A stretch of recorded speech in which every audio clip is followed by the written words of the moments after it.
Você é um ciborgue. Pode acreditar, você não é 100% humano. E calma, calma, que eu vou te explicar tudo certinho. Não saia daí, logo depois da vinheta, eu vou te contar tintim por tintim.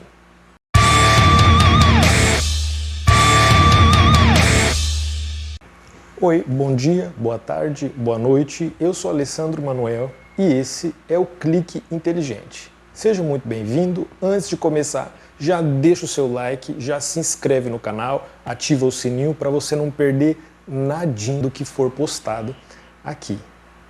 Seja muito bem-vindo novamente e sem mais delongas, eu preciso te dizer que se você nunca pensou nisso, agora você vai pensar. Eu acho que vou alugar um apartamento na sua cabeça. Você é um ciborgue.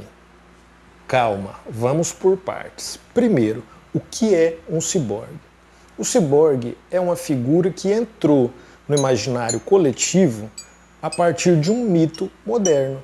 A gente observa esse mito, que é metade homem, metade máquina, ou não necessariamente 50-50, mas homem, parte máquina, homem quanto espécie, não quanto gênero, metade máquina, metade biológico, metade tecnologia, metade natureza, metade artificial, metade natural. Esse é o conceito do ciborgue. Então a gente aprendeu o que é o ciborgue, principalmente através do cinema. Temos grandes obras cinematográficas que abordam essa figura do ciborgue em todas as categorias de entretenimento, desde o entretenimento infantil até umas mais cultes, mais difíceis de entender.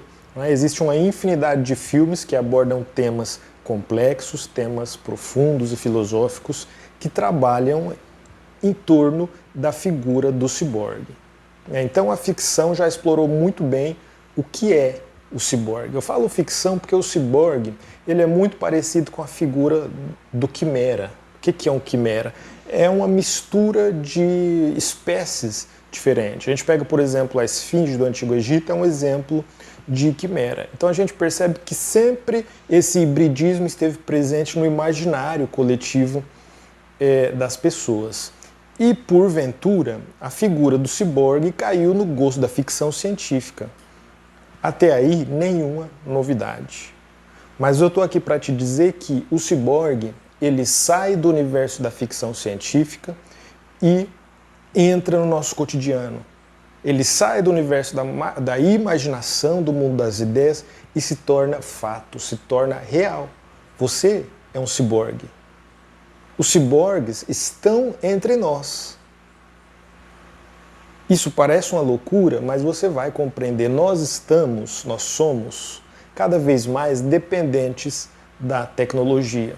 Tá? Então eu vou tentar mostrar para você, em muitos níveis, como que a tecnologia deixa de ser um utensílio separado de nós e passa a ser parte do nosso organismo biológico. Eu vou começar pelas expressões mais óbvias, que são o caso de pessoas que utilizam próteses, pessoas amputadas, encontram na tecnologia, as que têm dinheiro, encontram na tecnologia ali uma função de melhoramento biológico, como o caso das próteses de pernas, de braços e até mesmo cadeira de rodas, por exemplo. Esses são os ciborgues, explicitamente ciborgues, porque eles precisam da tecnologia, da máquina, para desempenhar, para executar uma função biológica. No entanto, ninguém escapa dessa condição pós-humana. E eu vou explicar para vocês melhor esse conceito de pós-humano daqui a pouco. Ninguém escapa dessa condição pós-humana, porque todos nós temos o nosso biológico, o funcionamento do nosso organismo atrelado à dependência das máquinas, da tecnologia. Veja bem, nós não conseguimos imaginar uma realidade em que não estamos grudados nos nossos smartphones. É muito difícil a pessoa que não tenha um acesso, que não tenha uma relação intrínseca, uma relação de completa dependência aos smartphones ou aos computadores. né? Existe uma resposta biológica do nosso organismo quando ficamos sem acesso a esses recursos. Eu acho que todo mundo aqui já vivenciou uma situação de que cai a internet, por exemplo. Então, os seus aparelhos tecnológicos eles ficam meio inúteis. Aí, o seu biológico responde, os seus níveis de ansiedade aumentam, a sua agitação é outra coisa. O seu corpo responde a uma ausência de tecnologia. Aí, quando volta à internet, você novamente se torna conectado, você se torna uma pessoa que está ali desfrutando de um bem-estar e tudo certo. Essa é a condição que afeta todo o nosso organismo, todos os organismos, não só o meu, não só o seu. Tá? A gente está falando de um mundo globalizado, onde a tecnologia, ou seja, onde a cultura vive uma simbiose com a natureza. Né? Essa divisão ela nunca foi tão imperceptível, sempre foi muito clara. Né? Porque é a relação do homem com a natureza, ou seja, a relação do homem com as tecnologias, a capacidade do homem de manipular as coisas para mudar a sua realidade, que produz ao longo da história do ser humano a chamada evolução. Né? A tecnologia que está por trás dessas mudanças, inclusive biológicas. O que eu estou dizendo para vocês é que, além de uma mudança da nossa relação com as coisas, com os aparelhos, com a natureza, com o meio ambiente, nós mudamos um paradigma de pensamento muito importante. Nós vivemos, a partir ali da Revolução Industrial, da primeira Revolução Industrial, nós vivemos o modernismo. Né? Nós desfrutamos, nós conhecemos, nós vivenciamos uma vida que conheceu a filosofia humanista, né? Onde todos nós somos humanos. E esse humanismo clássico, esse humanismo moderno, ele atrela a nossa condição de humano à integridade do nosso corpo, das nossas funções biológicas, não só, mas também. Né? Então, para você desfrutar da sua condição de humano, você se parece com o humano, você tem os membros que um humano tem, e isso é a condição humanista.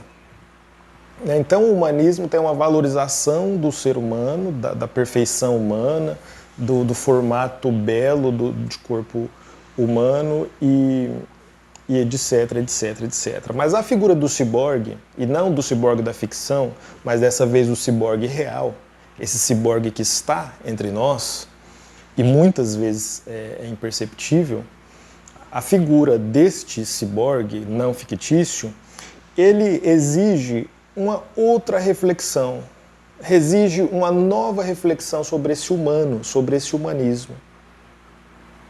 Veja bem, uma pessoa que tem uma prótese, um braço mecânico, por exemplo, ele é o pós-humano, não é 100% humano. Tem um braço que não é humano, é mecânico, mas é ele. Ou seja, para a gente compreender essas novas configurações do ser humano, é necessário, então, o pós-humanismo. Existe uma autora que eu sempre defendo, eu sempre ensino ela no segundo ano do ensino médio, exatamente para a gente pensar a inclusão das pessoas com deficiência, com alguma limitação física, e pensar como a ciência, o desenvolvimento humano, a tecnologia pode ajudar essas pessoas, que é ninguém mais, ninguém menos que Donna Haraway. Quem tiver interesse, quem tiver curiosidade, pode pesquisar sobre ela. Ela escreve um manifesto chamado Manifesto do Ciborgue, onde ela explora aí a figura do ciborgue para pensar as novas humanidades, né? Como que a tecnologia, como é que a tecnologia ajuda os nossos sistemas biológicos, né? Como que os recursos artificiais, ou seja, os recursos culturais, eles estão a serviço das nossas limitações biológicas. Então, sendo você deficiente ou não, mas se você não está morando numa caverna, não está morando num iglu, se você não está numa cápsula do tempo, você também é um ciborgue. As chances de você ser um ciborgue, as chances de você ter o seu biológico, a neuroquímica do seu cérebro atrelada ao funcionamento das máquinas, ao funcionamento da tecnologia é muito grande. Tá? Então, se você tem a sua dependência de celular, de internet, você também é um ciborgue. Já tinha pensado nisso? Não? Pois é. Então, se inscreve no Clique Inteligente que você vai ter acesso a diversas outras sacadas. E eu vou estar sempre aqui trazendo para você uma nova maneira de ver o mundo. Deixa eu arrumar aqui. Uma nova maneira de ver o mundo, novas maneiras de interpretar a realidade e um olhar mais sensível para as coisas que nos rodeiam. E assim a gente vai crescendo juntos, a gente vai aprendendo coisas novas e assim nós vamos evoluindo, porque a evolução ela depende do conhecimento. Conhecimento é importante, tá, gente? E eu tô aqui para ajudar, nem que seja um pouquinho, ou menos do que isso, um pouquinho, bem menor, nem que seja um farelinho. Eu tô aqui para ajudar com isso. Tá? Eu sou uma pessoa que valoriza a ciência, eu acho que a ciência ela dá esperança para muitas pessoas e ela é uma maneira efetiva de resolver problemas muito sérios que a humanidade tem e ela está a nosso dispor. Porém, precisamos ter uma dedicação aí nos estudos, precisamos estudar. Ciência nos faz com opinião, ciência nos faz com senso comum, ciência não se faz da maneira que quer. Existe toda uma teoria, existe todo um modo de vida, um ethos. Se a gente quer realmente compreender como é que funciona a ciência, a gente quer fazer ciência. No mais é isso, eu espero que você tenha gostado do vídeo. Vou pedir novamente para você se inscrever, deixar o seu like, o seu comentário e ficar ligadinho para não perder nenhum vídeo aqui do Clique Inteligente. Ok? Eu sou Alessandro Manuel, é um grande prazer falar para vocês mais uma vez, falar para vocês sobre o ciborgue e é só uma passadinha, os vídeos daqui para frente serão todos mais curtos, né? Assim eu acho que eu dou mais conta de produzir cada vez mais melhor. E se inscreve, deixa o like, deixa um comentário, me segue nas redes sociais e eu vou nessa. Um grande beijo.